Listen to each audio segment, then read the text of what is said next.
Operation Sindoor పై తప్పుదో పట్టిస్తున్నారు. స్వతంత్ర కమిటీతో దర్యాప్తు జరపాలి. పార్లమెంట్ ప్రత్యేక సమావేశాలకు ఖర్గే డిమాండ్. 10th రీవాల్యుయేషన్ పై మాటల యుద్ధం. 10th పేపర్లు కూడా దిద్దలేకపోతున్నారన్న జగన్. గ్రూప్ 1 పేపర్లను వాచ్మెన్లతో దిద్దించారని లోకేష్ కౌంటర్. కేసీఆర్ కు నోటీసులు ఇస్తే తెలంగాణకి ఇచ్చినట్లే. కేసీఆర్ మీద ఈగ వాలినా ఊరుకోం. ఆయన పిడికిలి బిగిస్తేనే తెలంగాణ వచ్చిందన్న కవిత. రంగనాయక సాగర్ నుంచి నీళ్లు ఎలా వచ్చాయి? రాఘవాపూర్ చెరువులో నీళ్లు ఎక్కడవో ఉత్తమ్ చెప్పాలి. కాళేశ్వరంపై తప్పుడు ప్రచారం చేస్తున్నారన్న హరీష్ రావు. హైదరాబాద్ పరిస్థితి పైన పటారం లోన లోటారం. నాలాలు డ్రైనేజీల పూడిక తీయడం లేదు. రాజకీయాలు తప్ప సమీక్ష చేయడం లేదన్న ఈటెల.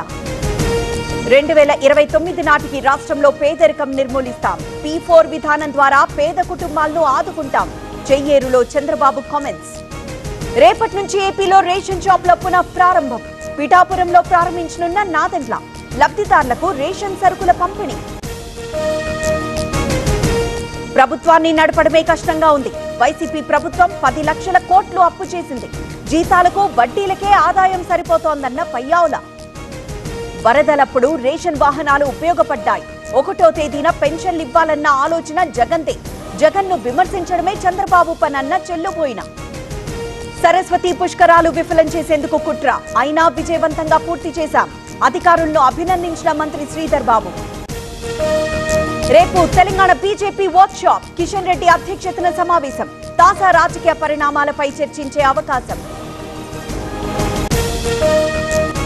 హైదరాబాద్ సమీక్షా సమావేశంపై రాజాసింగ్ మండిపాటు. పొన్నం అధ్యక్షతన జరిగిన సమావేశం ఫెయిల్. అసదుద్దీన్ కోసమే మీటింగ్ పెట్టారన్న రాజాసింగ్. హైదరాబాద్ పాత బస్తీ ఏం పాపం చేసింది? చిరు వ్యాపారులను ఖాళీ చేయిస్తున్నారు. ఉపాధి కోల్పోతే దోపిడీలు పెరిగిపోతాయన్న అసద్. లిక్కర్ కేసులో ముగిసిన నిందితుల కస్టడీ. నిధులను ఎక్కడికి మళ్లించారని ప్రశ్నించిన సిట్. కేసిరెడ్డి గోవిందప్ప మధ్య ఆర్థిక లావాదేవీలపై ఆరా.